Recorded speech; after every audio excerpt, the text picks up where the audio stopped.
A gente hoje aqui vai ter também essa primeira hora uma edição um pouco diferente, porque a gente vai dedicar uma boa parte dessa nossa primeira hora para ouvirmos ao vivo o presidente da Câmara, Hugo Motta. Ele estará aqui conosco, daqui a pouco chega à sede da Band em Brasília.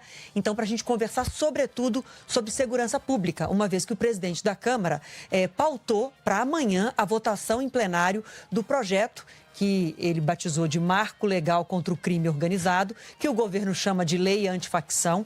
Ainda há pontos de conflito, o governo discorda de alguns pontos, a oposição também discorda de alguns pontos, chegou a pedir, governadores de direita chegaram a pedir mais tempo para que isso fosse analisado, mas Hugo Motta bateu o martelo e pautou para amanhã. É o único tema a ser analisado essa semana no Congresso. A gente fala então agora sobre esse assunto já com a nossa reportagem.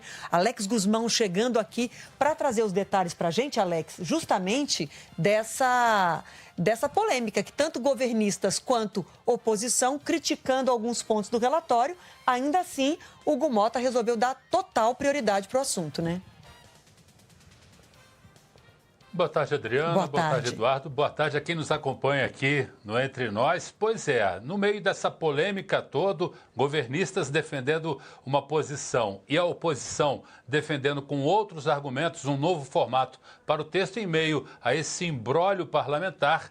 Hugo Motta, que daqui a pouco vai estar aqui no estúdio da Band em Brasília, conversando com vocês aqui no Entre Nós, ele manteve o cronograma. Está pautado para amanhã o projeto de lei antifacção, que tem como texto original do Ministério da Justiça, que o governo enviou para o Congresso Nacional e enviou aceleradamente, é bom a gente dizer, dias depois daquela operação no Rio de Janeiro, que resultou em 121 mortes.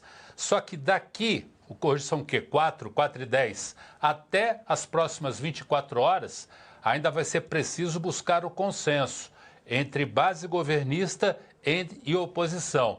A oposição, por exemplo, mantém o discurso, quer que esse texto iguale terrorismo a facções criminosas. Os governistas são contra a esse ponto, né, Adriana? E também defendem outras modificações. Por exemplo, eles querem outras fontes de financiamento para a Polícia Federal, não apenas dos bens apreendidos durante investigações criminosas. Aliás, em relação a bens apreendidos com crime, o governo defende também o texto original, que dizia que esses bens apreendidos, que esses bens bens e valores, aliás, possam ser apreendidos sem decisão judicial, ou seja, não precisa esperar transitar em julgado para fazer a apreensão desse bem, né? Ou seja, tomar para o Estado esse bem.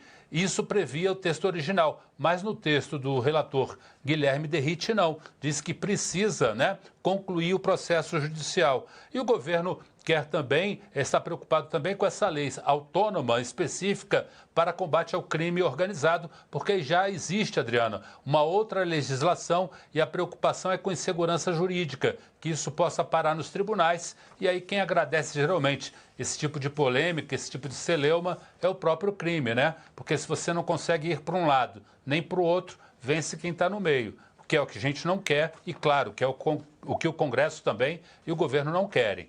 Então, vamos ver como é que serão essas próximas 24 horas até a votação desse projeto no plenário da Câmara, que está confirmado para amanhã, terça-feira. Adriana. Alex, sobre esses pontos que você colocou, ouvi hoje lideranças do governo, da base do governo, lideranças da oposição também. E aí, esse ponto que você citou, que o governo considera, que a base do governo considera que o perdimento de bens não pode esperar a decisão judicial finalizada, transitado em julgado, porque isso você demoraria tempo demais para, de fato, fazer com que as facções perdessem poder econômico, né? De fato, para atacar no coração financeiro das facções, se ficar como está no relatório do Derrite, é o ponto central que agora eles consideram que tem que mudar. Por outro lado, tem outras questões, como você falou, criar uma nova tipificação criminal que pode gerar confusão, eles ainda debatem sobre isso. O que eu ouvi de governistas hoje é que eles ainda podem insistir até na saída de Derrite da relatoria, o que parece que não é possível questionar e avançar junto ao Hugo Mota nesse sentido, mas por que eles insistem, ainda que sabem que não vão ter frutos nessa insistência de retirar o Derrite como relator? Porque eles consideram que está difícil aproveitar o texto, porque foram tantas modificações e justamente com esse ponto polêmico de criar uma nova tipificação penal que pode gerar uma insegurança jurídica, uma série de questionamentos judiciais por parte dos advogados das facções. Isso pode acabar confundindo mais o cenário, dificultando mais o combate ao crime organizado do que auxiliando. Isso, interpretação da base do governo em relação ao texto do Derrite. Mas não ouvi que eles vão simplesmente se colocar contra votar amanhã. Eles querem ver o quinto texto. E essa nova mudança no texto do Derrite ainda não saiu, não sabemos se sai hoje, porque ele estava antecipando, estava entregando muito rápido as mudanças, ou se vai ficar para amanhã mesmo, né? Pois é, Adriana, eu me lembro que eu falei com vocês aqui na semana passada que era a possibilidade de uma quinta versão desse texto. Depois, conversando com outros parlamentares, falaram, olha, talvez não uma quinta versão, mas prováveis alterações por meio da apresentação de destaques, de emendas, que são alterações ao texto base, ao texto principal. Isso realmente vai ser definido, né, nas próximas 24 horas. O que vem por aí? Destaques, emendas, uma quinta edição de relatório, e a gente lembra que Guilherme Derrite deixou a Secretaria de Segurança, né? Ele pediu licença do cargo para assumir o mandato na Câmara na sexta-feira da semana anterior. Ou seja, a gente está aí com 9, 10 dias, iria então para a quinta versão do texto. Você falava sobre a substituição do relator. Olha, a prioridade agora, o que a gente vê, é encontrar uma solução técnico-jurídica para o texto. Se a base do governo quiser a saída do Derrite, aí vai ter que se buscar uma solução política. Isso é muito complexo, muito complicado, até porque quem observa vê. Derrite saiu de São Paulo, pegou um avião, veio aqui para a Câmara dos Deputados e já de cara colocou os dois principais pontos da oposição, equiparando a questão do terrorismo a facções criminosas e também tirando o poder da Polícia Federal. E já de cara, né, houve uma derrota nesse sentido da oposição. Ou seja, a missão, se foi realmente uma missão de Derrite, ela não conseguiu ser cumprida. Conseguir mais um recuo agora por parte dessa ala mais conservadora é um caminho mais difícil. Sim. Então, o que provavelmente vai acontecer é o texto ser colocado, sim, em votação amanhã, até porque o Hugo Mota certamente vai confirmar dentro de alguns minutos aqui, nessa conversa que ele vai ter no Entre Nós, né?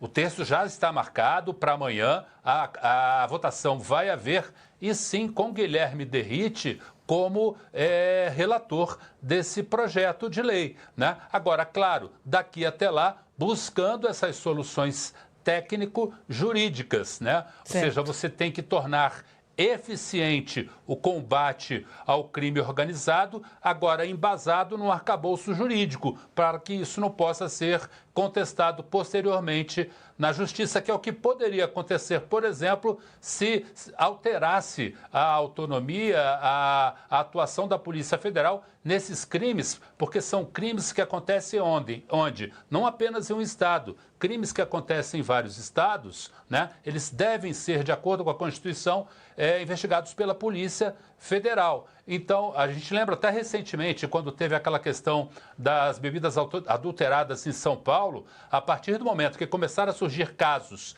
em outros estados, a Polícia Federal entrou em campo. Então, é preciso discutir isso tecnicamente e juridicamente para ser uma proposta, um texto eficiente no combate ao crime organizado e, sim, um caminho eficiente, segundo especialistas, é você sufocar financeiramente, né? Que é o trabalho de inteligência, fazer com que o crime organizado não consiga irrigar suas operações em todo o país. Vamos ver o que vai acontecer até amanhã. Hugo Mota certamente deve trazer uma posição para a gente agora.